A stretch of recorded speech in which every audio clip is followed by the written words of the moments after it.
I'm hanging out at Cabo Adventures in Cabo San Lucas. These guys invited me down to kind of advise on like fat bikes, electric bikes in the sand, and we've had a blast riding around on the beach, and it's actually worked surprisingly well.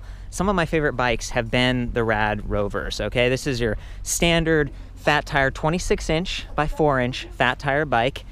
High step, but you'll notice this nice curved top tube. It makes it easier to stand over. Relatively adjustable with like the seat post and then kind of the low-rise bars here. The stem isn't so long, and these ergonomic grips that do twist, unfortunately, there's no lockers, so you see how I'm spinning that around? People get excited and kind of twist them around, but otherwise, it's been surprisingly comfortable, thanks in large part to this Top Gun suspension fork. It's nothing too fancy, but it does offer some good cushion in addition to the tires, and there is lockout, which is nice. So if you're someone who wants to get a fat bike and ride it around town with the only occasional off-road or snow riding, sand riding, this is a pretty good choice. It's $14.99, which sounds pretty good. Flat rate shipping in the United States and Canada, $175. So, you know, you're paying a little bit, but it's a pretty big thing. We were weighing it a few minutes ago. It's about 63 pounds. The battery is about 7.2 pounds, okay? So, you know, you take that battery off and you can lower the weight. It makes it a little bit easier to lift. And I love that it's got a removable kind of a quick release front wheel. So you can take that off, you can twist the handlebars sideways and maybe, you know, put it in the back of your station wagon or whatever.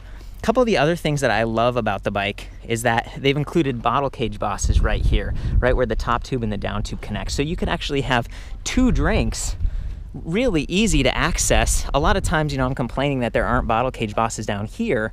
You know, obviously the battery's taking up that space, but the trade-off is this is way better than having a rear rack battery. You can still have a rear rack right here. You can see the bosses here and here, so you could carry stuff with this, and I think you can get fenders and stuff as well. But I love that they did create some sort of consideration for bringing water. You know, it gets hot, especially when you're out in the desert, maybe you're at the beach like we are. That's just a really nice little upgrade, very thoughtful. Also, an integrated front light. This is Micro by Spinninga. Integrated meaning it runs right off of that main battery pack. And you'll notice the wires. I chose to look at the white one. They also have a black one, but I'm looking at the white one because you can see the cables, how they kind of disappear when they're running through the frame. And you know, that's thoughtful. That's sort of a purpose-built electric bike versus if you were trying to do something yourself using a kit. For me, it's worth paying a little bit extra for something like this. They do offer a 1-year comprehensive warranty on this, so you know, you're getting decent protection. It's for the original owner only, you know, which is reasonable. Using Panasonic cells, so 48 volt, 11.6 amp hour battery. That's a lot of capacity. That's way above average in my experience. And then the motor, that's the real star of the show here. Bafang, fat bike specific. See how it's extra wide so it can fit these wider rims. Stainless steel on the spokes, aluminum double-walled rim. It's not punched out, which might have reduced some weight, but in my experience, it's worked pretty well, and maybe that adds some strength or something. 750 watts. That's an internally geared motor. Internal gearing means that the motor can run at a higher RPM, and they can use that to create some more torque. So it's very zippy off the line in my experience. I love that they've upgraded to Shimano Acera component groups here versus Shimano Tourney, which is like the lowest. So they brought that up in terms of quality. It should hold up a little bit better. And then right here we've got a bash guard that protects the derailleur. So if the bike tips over on this side, you know, hopefully it won't knock that out of true. And it also protects the motor cable, which enters through the axle. I believe that's about 11 millimeters right there. So cool that they're thinking about this. On this side, you can see the Tektro Aries mechanical disc brakes with 180 millimeter rotors. Really nice. You want to have that stopping power if you're a larger person or if you're a larger bike like this with the extra weight that you're carrying around. The tires do add some extra weight. Of course, you see just the fork and everything. It's wider. And back to the fork, I love that there's some suspension here, but that's part of what's adding the extra weight. I don't think it's an air fork or anything. It's a little bit more basic, but thankfully it does have some adjustment. Here's the other 180. We talked about the quick release up front. You can see some cables coming out the bottom, and they are modular, so you could potentially replace these. It's not just one big cable the whole way. There's these break points. And from right here, you can also see there's a 6-magnet cadence sensor at the bottom bracket. I was kind of surprised because these days a lot of bikes have 12-magnet sensors, and it's just a little bit more responsive. Like, it doesn't take so long for those magnets to circle around and pass the little sensor, but this bike is still performing well. And we'll get out there and you can see how quickly the motor activates and stops. It also offers pedal assist down there with that cadence sensor, but along with a twist throttle that can kind of override it.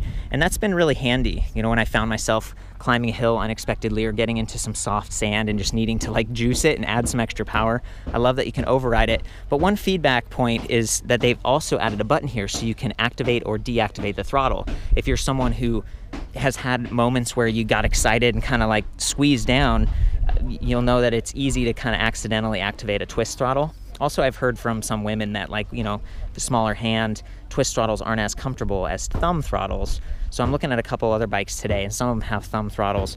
Just something to think about. This is actually like one of my favorite bikes. It's very comfortable.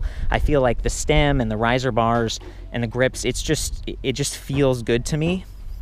We started out with these in a higher PSI, and we got to the beach. They weren't really handling very well. And even with the extra power, it's just like it was kind of spinning, and it wasn't handling it. So we dropped the PSI, and I think it's got a mark on the side of the tire here that says you can go from 5 to 30 PSI. Okay, that's a big range, and I think we started out at like 25 or 20. When we dropped it down to 5 to 10 range, it really changed it. I'm a relatively lightweight person anyway. I'm only 135 pounds, so getting that lower PSI means that the tires can kind of squish in a little bit like that, and it creates more surface area. And just having a larger tire like this, like RadRover also has the Rad Mini, and that's the smaller 20-inch wheels, and it's folding, and you know, it's kind of a unique design, but those wheels don't quite offer as much surface area as this, but they're easier to approach. The standover height isn't as high. You know, if I stand over this, my inseam's kind of touching. If you're someone who's a little bit shorter, that can be uncomfortable, and you almost have to like hang your leg over. So it's a consideration, and when we dropped the PSI on all of them, they all felt so much better. So I think that's getting there. I don't love that the controller box has to be separated like this. It'd be nice if it was integrated into the battery or the motor or something like this. I love that the saddle has a handle, so you can kind of lift this thing up. You know, I talk about this a lot, but this is a 27.2 millimeter seat post. You can get yourself like a thud buster or body float or something and create almost like a full suspension feel with something like this. But again, you've got the softer tires, you've got the suspension, you're already pretty comfortable, and you know, this is one of the most comfortable bikes out there. You'll notice a kind of a bash guard, this like chain ring right here. It's only on one side, and so I actually dropped the chain a couple of times when I was out there racing. I was going faster than other people and really kind of bouncing it around. And when you're shifting gears back here to the 7 speeds, it's easy to kind of get down into a low gear for climbing, climb up a hill, and then you're coasting down and the chain's bouncing around like this. I love that they have a slap guard because that quiets it down and it keeps probably from chipping the aluminum frame. And it just protects the chain too, but one of the trade-offs is as it's bouncing, if you don't have a guide, it can fall off. And it's not too difficult to get it back on. There's only one chainring up front. There's no derailleur. It's pretty simple, but that is a bit of a concern. I think I'd love to see like a chain guide in the future just to keep that on track better. Otherwise, you know, things are pretty good. I think hopefully that's like a good overview on what's been upgraded, what's been improved. The frame, the bottle cage stuff, the bigger motor. I haven't had any problem climbing hills around here. And you know, it's a hub motor, okay? So, you know, people are talking about mid-drives and all that stuff, but you're putting a lot of extra strain on the chain and on the sprocket. It's nice that it moves the weight forward, but I actually think that the zippiness, the immediate response of a hub motor to be able to hit that lower price point is pretty fantastic. So I'm a fan. I'm just gonna take you over to the black one. Another cool upgrade on this is that you'll see how far that kickstand is back, and it is adjustable, so you can kind of, you know, determine how straight you want the bike. But if I'm rolling forward like this, everything's fine. As soon as you start rolling backwards, see how the pedal starts to go backwards, and it doesn't hit the kickstand. A lot of bikes, it would collide with the kickstand, and it makes moving them around and parking them difficult. So I love that they moved it way back like that. And again, just the bosses for the racks and stuff that are optional. This nice, kind of almost like a satin black. It's not super glossy. You see that the handlebars on this one, they're tipped a little bit more forward because the rider was larger, so they wanted a farther reach. This does only come in one frame size, and I've got the dimensions back on the full written review, so you can check it out. The standover height, the reach, all that stuff, that good stuff. It's only one frame size, but again, that's part of what keeps these more affordable. So I think with that, we might just hop on, get out there and give it a try. And another quick heads up is that these brake levers are upgraded. They've got an integrated bell, I love that. And then they've also got the motor inhibitors, so if you squeeze them, it just shuts power completely off. The pedal assist won't work, the twist throttle won't work. And that's good to know, because again, if you're getting out of control and feeling insecure about like what's happening, pull those brakes. Remember to pull either brake lever, and it'll take you back down to something reasonable. So I love that the batteries on these things are removable and locking, but you don't have to leave the keys in while you're riding. They aren't going to jingle around. So I just twisted it. You pull up on this lever, kind of slide it forward. Come on, there we go. And you can see, yeah, it's pretty portable.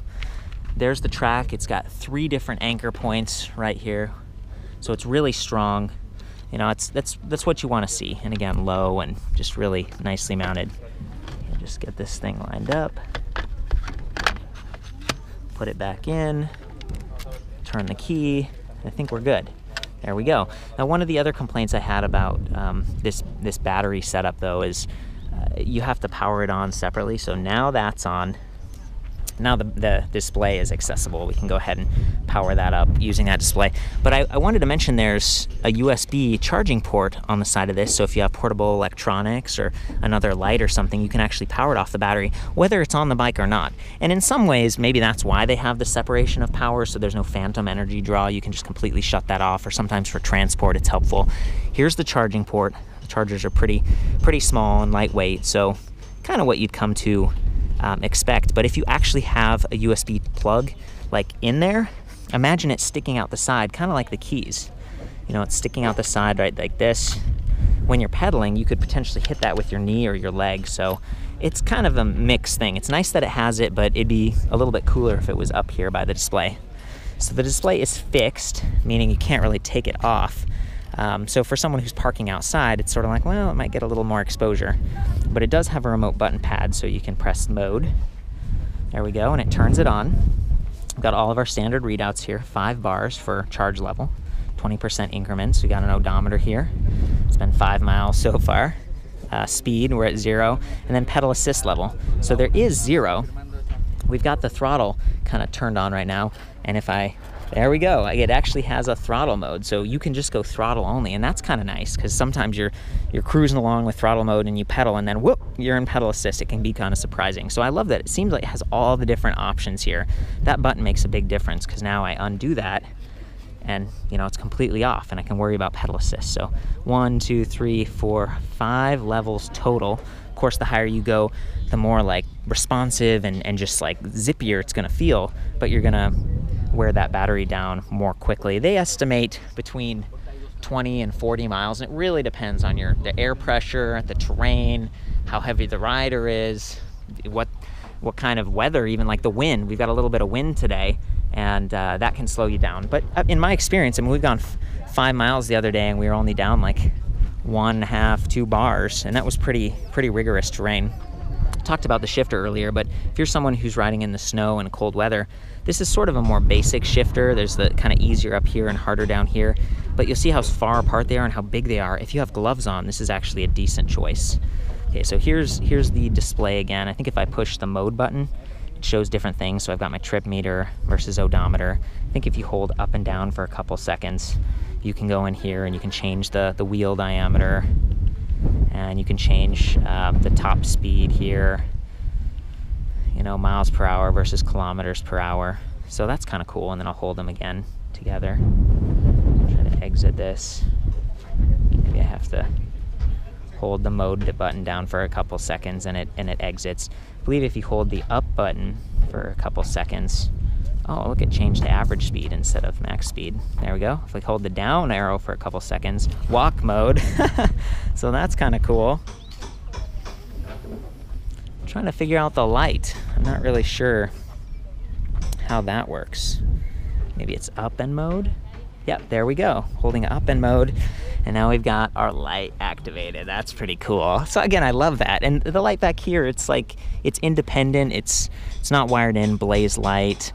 RL 1800. It's kind of a cheap light that you could just get online, but at least it comes with that, and it's going to give you a little bit more of a visual footprint when you're riding, because this doesn't have reflective sidewalls or anything. It does have just basic reflectors and pedal reflectors too. So I'm going to hop on this thing, and let's start out in a lower level of pedal assist. Just level 1. Can see if you can hear that motor.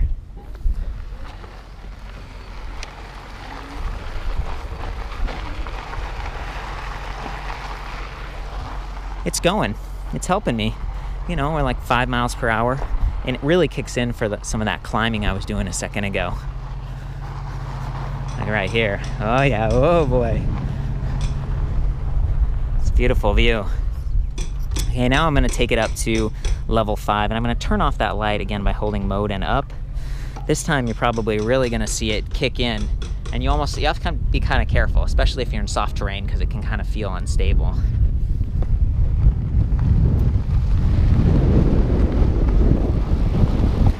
Oh boy, it really got me going. And there's also a little bit of that delay. Remember I said it was like a 6 magnet cadence sensor? It's not the most responsive. Let's try that again.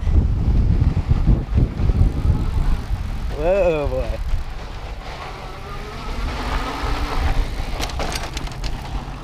Yep.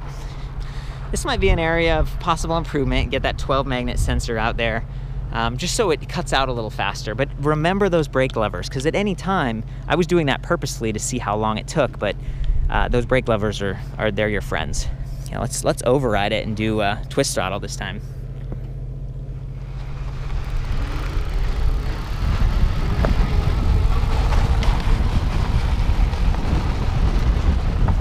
I'm really appreciating the softer tires and suspension right now. It's saving me, I think, a little bit of some of that bumpy, like, ugh.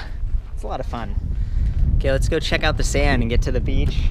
I'm gonna go fast on the way there just to kind of show, you know, what it's like on a fat bike off-road. There are some kind of erosion, like pits and things, so I'm trying to hold this thing steady. Okay, here we go. I'm gonna put it all the way up on assist level 5 and use the throttle. Okay, dude. See you there.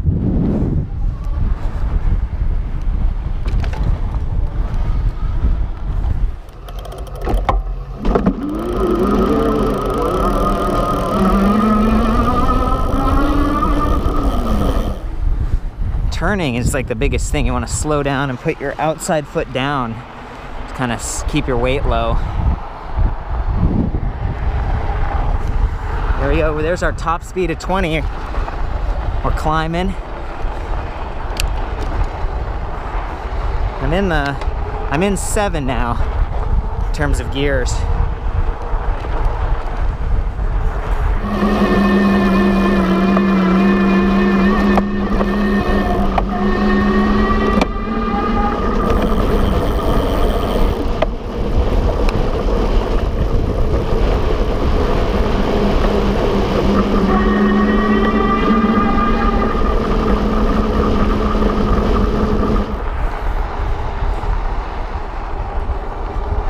Kind of cutting in and out for once you hit 20. If you go above that, the motor just stays off, and then you kind of sag below it and it kicks right back in again.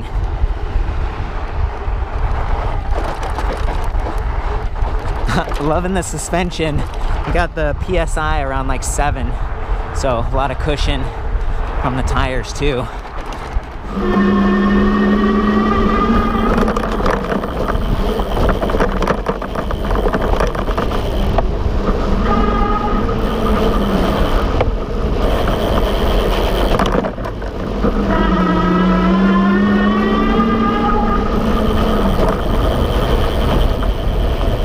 Guys ready to go to the beach? Yeah. Let's do it.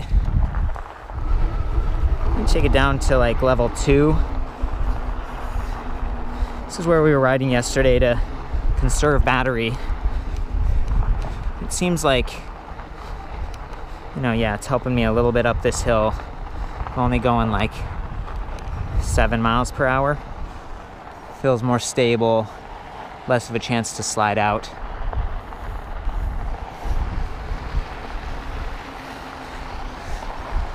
Do you know where the cut is to the beach? Not really. Not really? Is this it? Go for it. Watch out for stickers.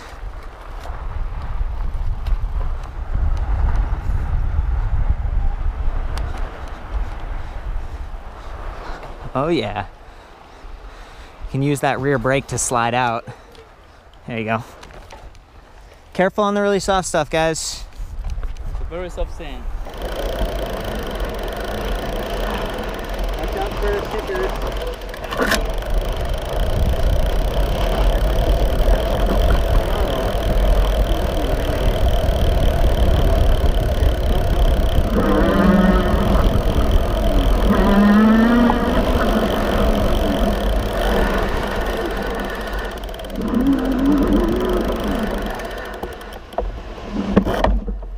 Okay, yeah, so when it gets really soft, you can see that front wheel kind of meandering.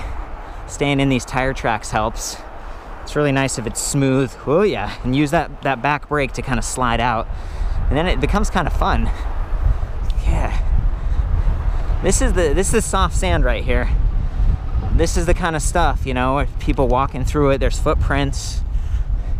And it does change it, you know, you slide around a lot. But when you lower the air in those tires, it works. I'm gonna go up this thing. Oh yeah. see what kind of tracks are left. Whoa boy.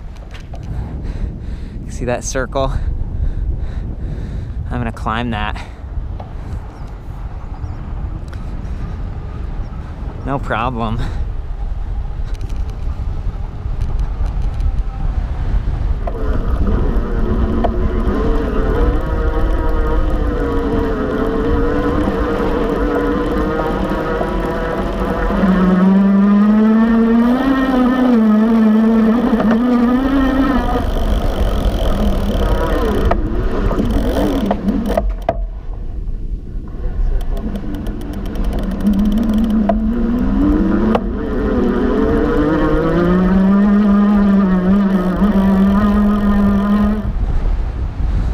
Like one of the keys is to start smooth and steady, because if you just gun it, the motor's pretty powerful and it will spin out, and then you kind of, that front tire starts to dig in a little bit more.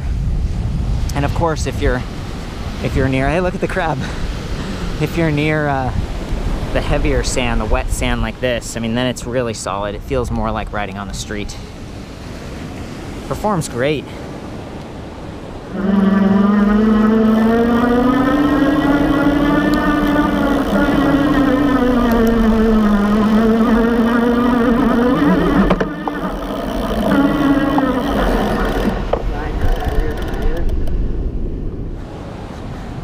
Take a little jump here. Woo! Yeah. Sliding out that rear tire. That's awesome. This is just sweet. Okay guys, that was tons of fun. Again, thanks to Cabo Adventures, they made this possible, and they were scrutinizing the different bikes, trying to determine how many of the low step ones, how many of the high step ones they should get for the tours, you know, taking people around and trying to understand how long do these last with salt water, with sand. You know, I can already see sand granules on here, and just, it's hard on bikes. But they've had other non-electric bikes last a couple years. Yeah, there's some rust, but they're still doing it, and they're going in there, they're greasing the chain and rinsing them off after each ride. So I think it's gonna do well. I've done another video and a guide back at the site on how to wash your electric bike, and I think the quick takeaways are just don't spray super hard. Like, yeah, rinse it with the hose gently and stuff, but just don't overdo it, and they should last. They should do all right. Remember, if you live somewhere like this, try to get yourself some extra tubes, because, you know, you could end up with a flat, and that's no fun. So for the full write-up on this and some other electric fat bikes, I'll see you back at ElectricBikeReview.com, and of course, ride safe.